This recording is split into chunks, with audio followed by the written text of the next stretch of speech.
All right, welcome back to Midnite Movie Reviews. This is a little special, unplanned episode. We just watched the new Bill and Ted. Bill and Ted Face the Music. And what'd you think? I thoroughly enjoyed this movie. Okay, what about, by the way, this is our lovely guest, AJ here. Very good friend of the band, friend of us. What did you think? Yeah, from someone, she's not seen anything Bill and Ted whatsoever. This is her first experience. What did you think? From somebody who's never seen it.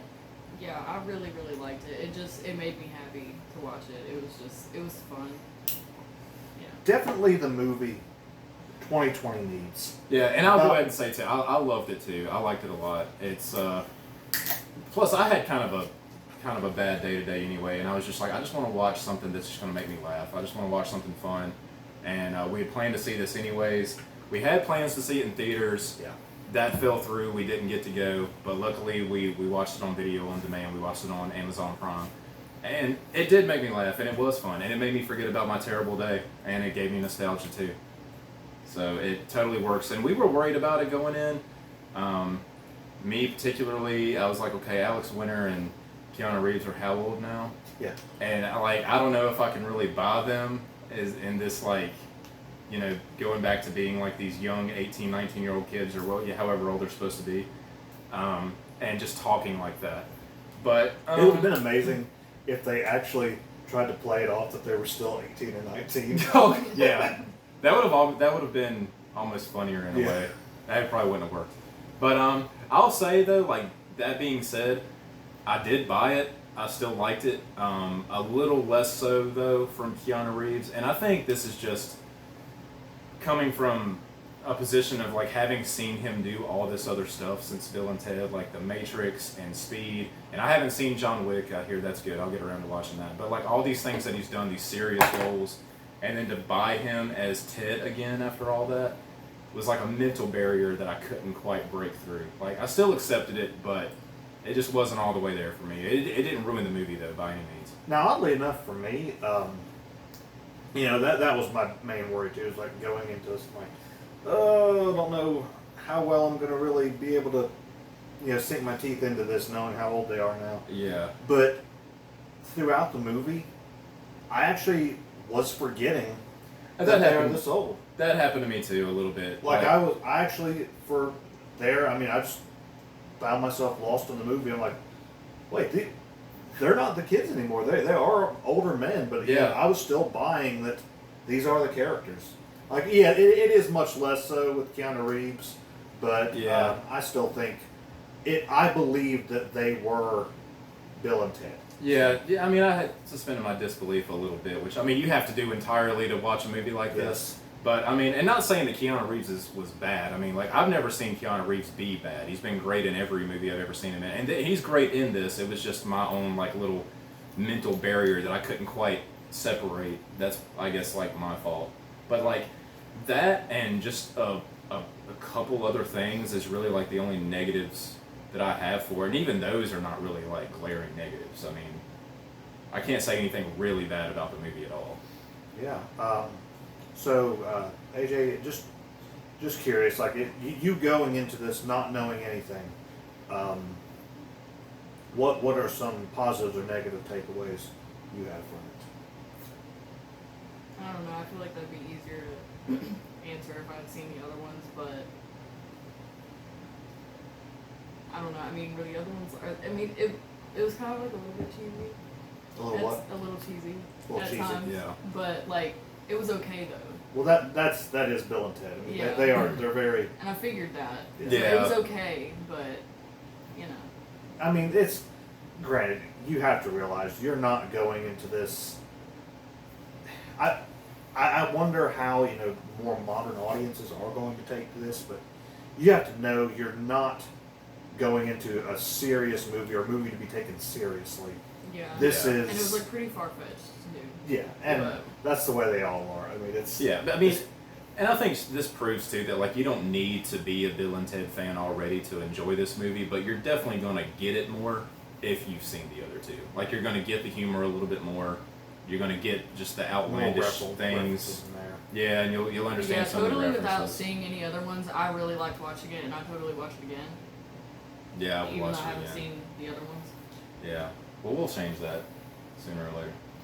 As for, the only real negatives I could say about this movie is I don't really want to get into spoilers here, but I'll try to stay away from that. But okay, so they're older, Mm-hmm.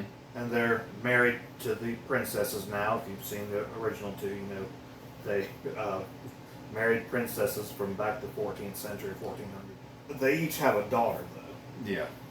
I hated these daughters. Like I wanted any scene they were in together. I could not stand. Bill's daughter was a little bit better. Yeah, she was more, I liked her. rounded. Yeah, Ted's daughter just felt like a little bit.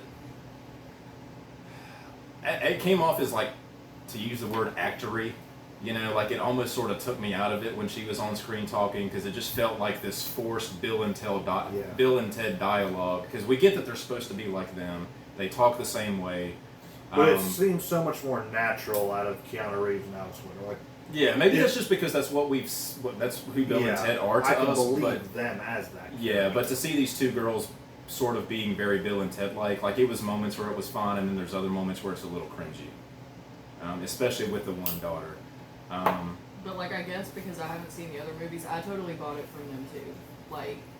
That's interesting. Yeah. Because I just went into it that's, I didn't have This anything to compare it universe, to. yeah. Yeah. Now, I did get nervous at one point. And I remember now, before I even saw the movie, I heard that George Carlin was credited in this movie. Oh, yeah. And the second I saw him pop up, I got so scared they were going to Carrie Fisher him. He was literally sitting right beside me going, no.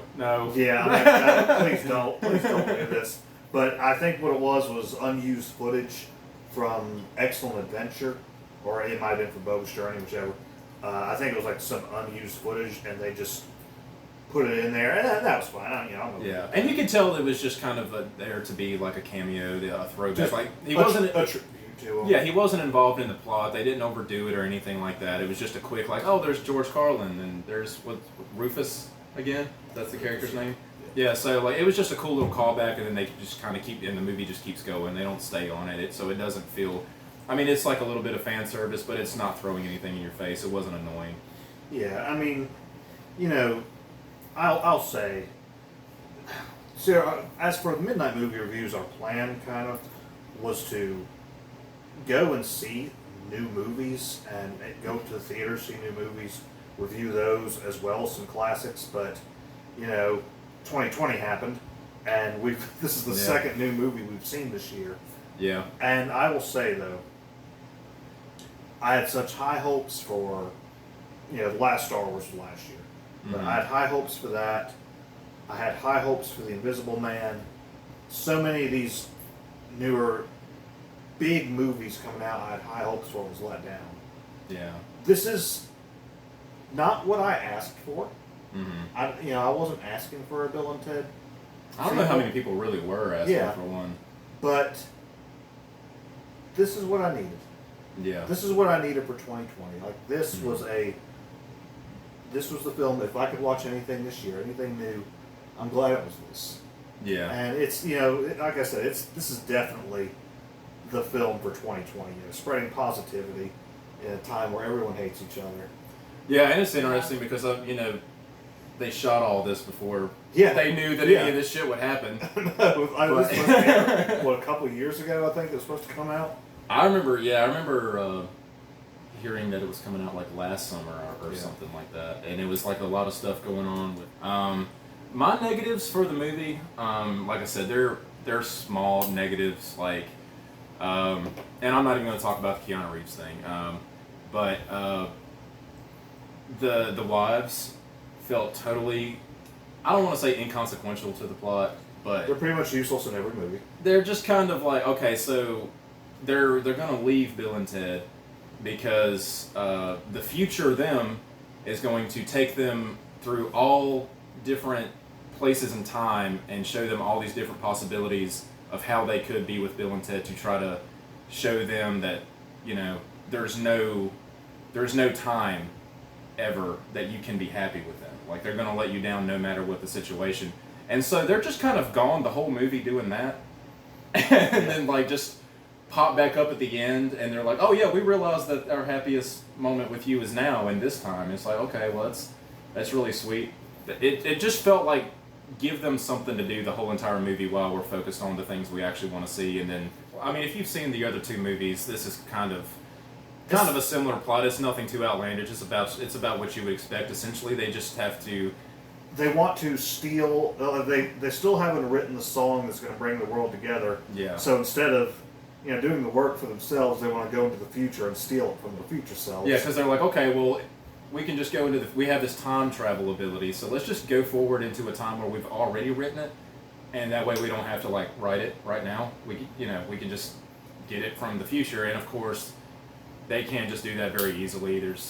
That's where really the movie gets going, and there's obstacles that they have to face, and they can't figure out how far into the future they need to go, because they keep seeing versions of themselves in the future that's just not what they thought it would be. Than the last. Yeah, and everything's just terrible until they eventually get far enough into the future to find the song, which is on like a little jump drive. And then they're like, okay, now we can go back into the past and write this song. And the other subplot is that like there's the robot that's chasing. Oh, we got to talk about the robot for a second. So essentially, there's the character of this robot who is hired by the bad lady. What's her name? I can't think. Well, she's not really the bad. She's not even really a bad lady. It's Rufus's wife. Yeah, right. Yeah, okay. And so she doesn't really know if Bill and Ted really have this capability to find this song. And so she's thinking that she can hire this robot to kill Bill and Ted because she thinks maybe that's the answer. Maybe this is how we stop space and time from warping in on itself and destroying the universe. She thinks that maybe it wasn't Bill and Ted's song that brought the world together, but maybe it was their death. I guess thinking on the matter of how, you know, now when a celebrity dies, everyone loses their mind or all of a sudden in love with them. So maybe that's what she thought. Like, maybe it's them dying that brought the world together. So she sends this goofy Terminator back in time. Is the word androgynous fair to use to describe this robot? Sure. Maybe a little bit. Yeah, the robot's like it's a very serious character at first, and then he really creeped me out at first. Yeah, he's very weird looking, and then it gets to a point where he realizes that he can't kill Bill and Ted because he by the time he tracks them down, they actually have the little jump drive that they get from their future selves that has the song on it, and then he just decides to like take himself out. And then he lasers himself and sends himself to hell, and Bill and Ted just happen to run into the blast as it's happening because at that point they find out that their daughters are in hell. This is backtracking in the plot a little bit, but earlier the robot accidentally sent them to hell. So they have to like go to hell to get the daughters back, and of course the robot goes with them, and then at that point the robot just wants to be a real person and wants to feel important to like the overall story. And he just killed. What does he say his name is? Is Dennis? Dennis. My name is Dennis. Dennis Caleb something. I don't remember. McCoy. Dennis Caleb McCoy. All right, thanks, Dennis. Yeah, cool, buddy. And then he just sort of follows him around the whole rest of the movie, doing like nothing but saying stupid shit like that. And it's pretty funny. It's actually pretty funny. It's just one of the things that gives this movie its charm. Again, you're not going into this thinking anything serious. I mean, this isn't. For a science fiction comedy, this isn't your Back to the Future or anything close to Star Wars. And the time logic doesn't make any sense in this movie, but it doesn't have to. Yeah, I mean, don't try to. Yeah, don't watch a movie like this and expect logic. I mean, you watch a movie like this to laugh and have fun, and it does that. I guess now, I mean, if we have kind of touched on the end, I guess we kind of should go into some spoiler territory then. Sure. So, if you haven't seen it and you want to, do. Which brings us to our other negative. I think we're going to agree on. Like definitely see this movie. If you can see it in the theater, you know, definitely try to. I wish we could have, but you know, it's on demand. Just see it somehow. But as for going into the actual spoilers, I think my main major negative takeaway from this is the ending. I wasn't so thrilled about, because I thought, the ending to Excellent Adventure, yeah, I mean, it's cheesy, it's just goofy, but it's fun. It's just a really fun ending. Bogus Journey, I think, is a beautiful ending. And now it's been a couple years since I've seen Bogus Journey, but I think it pretty much closed with the Kiss, God Gave Rock and Roll to You. Pretty sure that was at the end of the movie. It was just the big concert at the end with Death and everything. It felt like it wrapped everything up. Yeah, just a beautiful, it's such an epic ending to it. I almost I think I like Bogus Journey a little bit I need to go back and maybe. watch Bogus Journey again to see which one I do like better. But, I thought those were just great endings. Whereas this one, the end gets very convoluted with the time travel stuff. They just start... I just stopped thinking about it after a while. They start spouting this jargon of what it does. And it's meant to confuse you. No one's going to take this thing seriously. And that's not the problem at all. My problem with the end is that it... So, again, this is definite spoiler here. Turns out it wasn't Bill and Ted's song. It was the entire world, pretty much led by his daughters, by their daughters, but it wasn't their song. And they form a band, the daughters, that's what they were doing while the movie was going on, trying to help Bill and Ted by going to various points in history and finding these very well-known, very famous musicians to put together to be Bill and Ted's band. And you had Jimi Hendrix, Louis Armstrong, Mozart, some Asian woman, and someone who played drums in Africa 2,000 years ago. Some sort of cave woman or something. But of all people, they had Dave Grohl, but they didn't. They had Dave Grohl in the movie, but they didn't bother asking him to be in the band. Well, I guess because he was still in the future, because they were squatting in his house. Yeah, yeah, and that was pretty funny.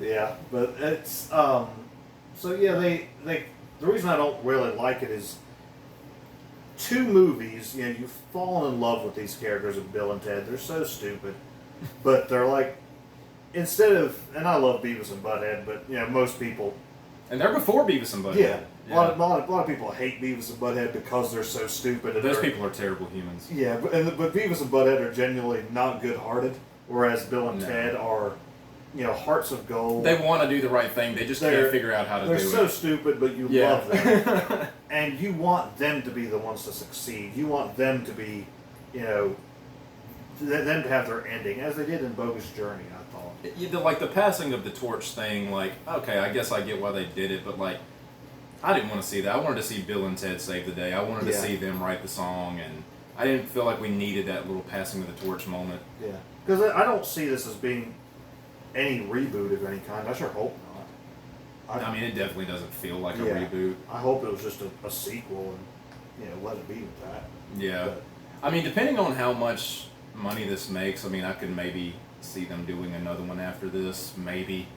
But I mean, I don't know. It feels pretty self-contained, and yeah, that's just kind of a minor complaint. And I think all of the negatives that we have to say about this movie are just so minor. Yeah. There's so much more positive things than negative to say about it, and it's a Bill and Ted movie. So if you like Bill and Ted, I think you're gonna like this. I don't think you're gonna like it maybe as much as Excellent Adventure or Bogus Journey, but you're probably still gonna like it. So. And if you've never seen it before, if you've never seen the original 2 before, you might love it as well, as they did it. Yeah. So, do you want to do final ratings? I mean, I'd probably give it an 8 out of 10. I'm saying 8 too, yeah. Yeah, that feels fair. AJ? I'll do that. 8? Yeah. All right, we're all in agreement here. Good 8 out of 10. Yeah. I mean, just putting this out there, the only other new movie we saw in theaters this year was Invisible Man, and I gave that a 6. Or maybe 6.5, somewhere in there. Yeah. So, again, we know this is kind of a quick video, but this was a very spur-of-the-moment decision to watch this. Yeah, we just turned the camera on and started talking. This wasn't even a thing we planned out or had in mind to do at all. Yeah, so definitely stay tuned to the Vincent Raines official YouTube page for more Midnite Movie Reviews with Raven and I. Of course, On the Road with Vincent. Raven will be in another video coming up soon. And for the month of October, going to be some really spooky videos. Even for our movie reviews, we're going to be doing some more horror movies instead. Yeah. And of course, Smoking Hour will return after we're having a brief hiatus, trying to let it cool down a little outside because the sun sucks. It's hot as the dickens out there. So it was bad. Yeah. So yeah. Any final words? I wish you knew the Beavis and Butthead joke. Yeah, we've done that one before. Yeah, we did. Yeah, we did that same joke. No.